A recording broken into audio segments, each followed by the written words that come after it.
Engineer कॉलेजचे दोनच मुलं होती. एक दोघेही इंजिनियर झाले मोठे मोठे, एक पुण्यात कामाला आणि एक मुंबईत कामाला लागला. मोठ्या नोकरीला लागले. लागल्यानंतर बघा त्या मुलांना दोघा नाही, मग आता पुण्यात राहणार, एक मुंबईत राहणार, मग त्यांना घर घ्यायला पाहिजे. त्याच्याकरता या दोघांनी आपला जो पेन्शनचा फंड आलेला होता ना, ती सगळी पेन्शनची पैसे घालून त्या दोघांना 2 फ्लॅट घेऊन दिले. चांगले केले की नाही?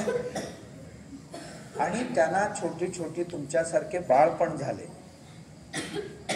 संसाराला लागले. कधी 15 दिवसात नाही यायची. हे रिटायर दोघेही आता आणि राहत होते. सुरुवातीला कशी मोठी झाली तुमच्यासाठी, अजूनही मोठी. आणि कधी रविवारी शनिवारी सुट्टी असते की यायची, 1-2 दिवस आई वडिलांसमवेत राहायचं, आई वडिलांना बरं वाटावं.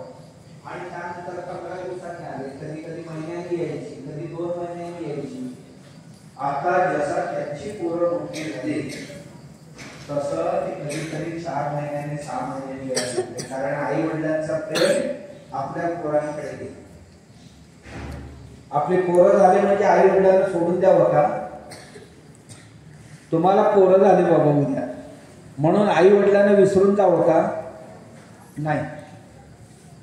बघा काय झालं सांगतो तुम्हाला.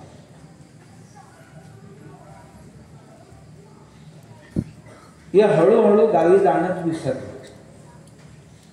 म्हातारे म्हणत होते आता संसार त्यांचा मोठा झालाय, राहीना असं त्यांना वाटलं. 6 महिन्यातनं एकदा येणारी वर्षातनं एकदा यायला लागली.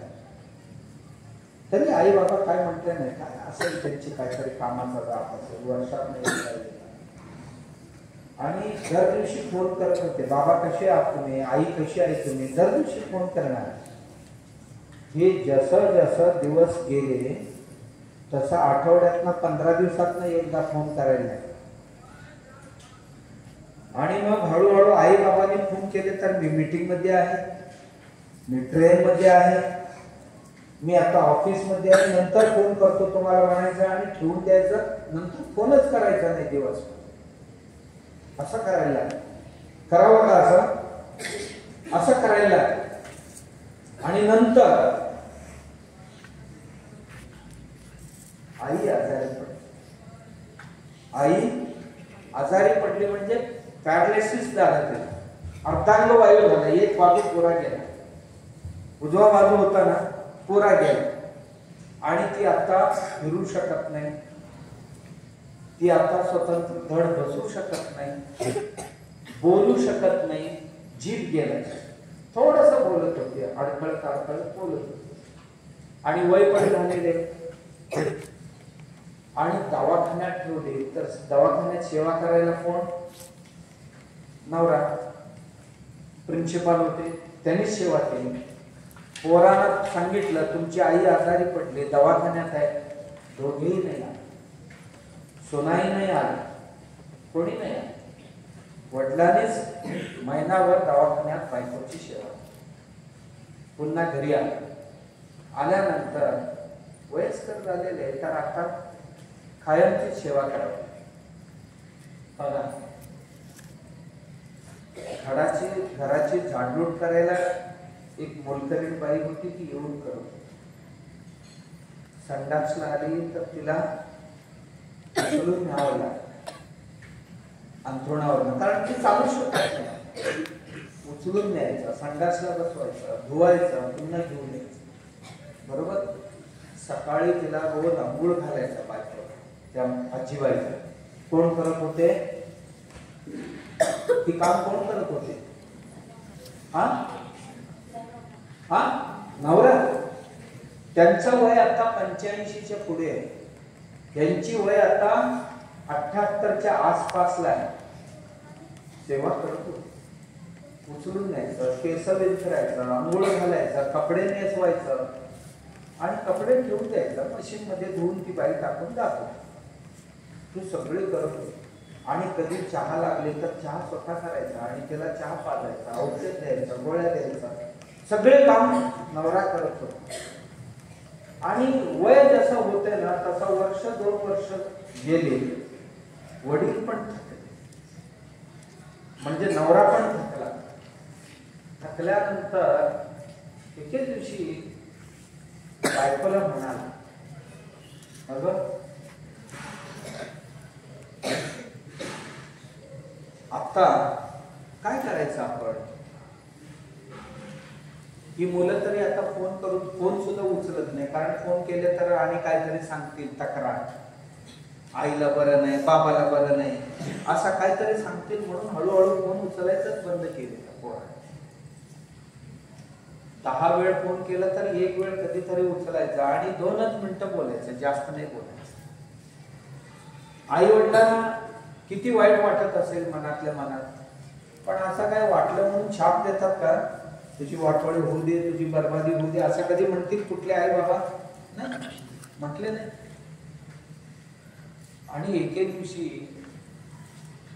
नवरा म्हणाला, बघा आपण आता आपली जीवन यात्रा संपूया का? बायको म्हणाली, म्हणजे काय? नाही, आता काहीतरी घेऊ आणि मरून जाऊ. बायको काय म्हणाली, माझी सेवा करून कंटाळत तुम्ही, मग तुमची तब्येत चांगली, माझ्यापर्यंत काहीतरी द्या आणि मी जाईन म्हणाली.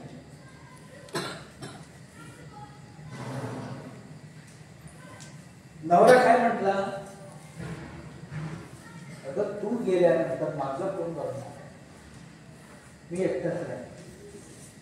मग जायचं तर दोघेही जाऊया. बायको म्हणाली, ठीक आहे, घेऊन या.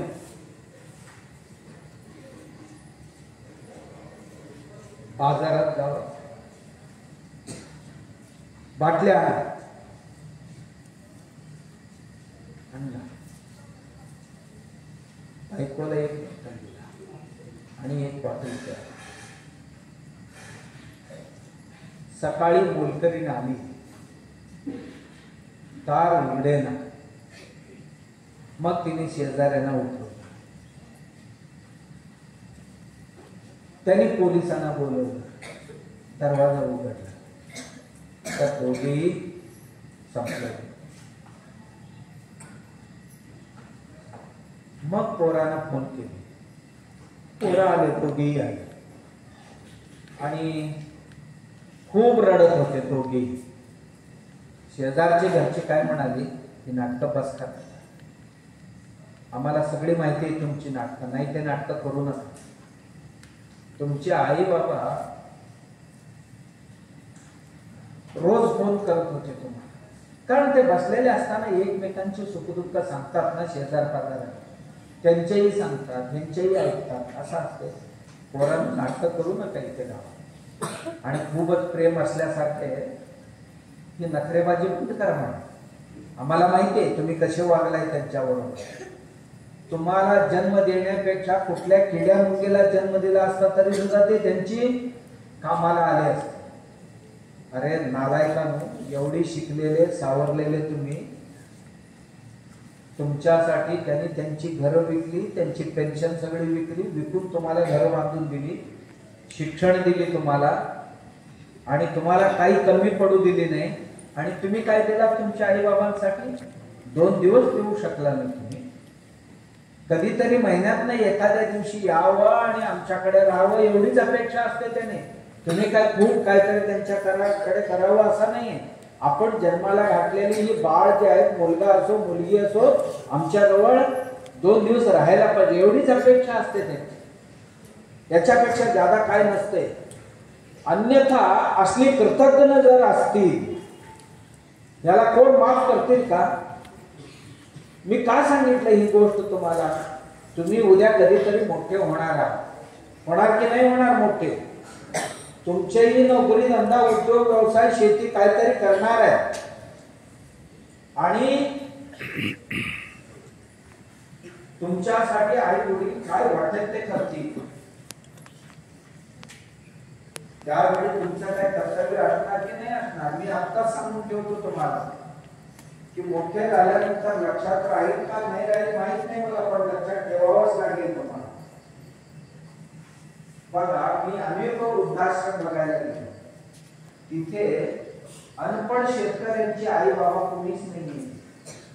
गावातील लोक जे आहेत ना, त्यांचे आई बाबा कोणी वृद्धाश्रमात नाहीये. वृद्धाश्रमात कोण आहे? ज्यांची पोरं चांगली नोकरी करतात, चांगले पैसे कमवतात, उद्योग व्यवसाय करतात, ते वृद्धाश्रमात आहे. आणि ते पोरं जन्माला घालण्यापेक्षा किडे जे मुली जन्माला घातले असते तरी सुद्धा ते सेवा केली. असा म्हणून घ्यायचंय का तुम्हाला भविष्यात? असा म्हणून घ्यायचं का की आई वडिलांप्रती असं वागायचंय का तुम्हाला? आत्ताच लक्षात ठेवा, त्यांना कोण सांगितले असतील नाही सांगितले असतील, पण तुम्हाला भाग्य असं आहे की तुम्ही या शिबिरात, संस्कार शिबिरात आला. बघा, आणि काही गोष्टी जे तुम्हाला कोणी नाही सांगणार, गल्लीतली गावातली कोण नाही सांगणार, या गोष्टी या शिबिरातच कळणार तुम्हाला. तर हे आपण आयुष्यभर लक्षात ठेवायचे या गोष्टी. आजच्या पुरत्याने आज शिबिरात तुम्ही ज्या ज्या गोष्टी शिकला ते केवळ 2-4 दिवसासाठी नाहीये. जे जे काय तुम्ही श्लोक शिकला, मंत्र शिकला, ते पुढे तुमच्या पोराबाळांनाही शिकवता येईल एवढी तुम्हाला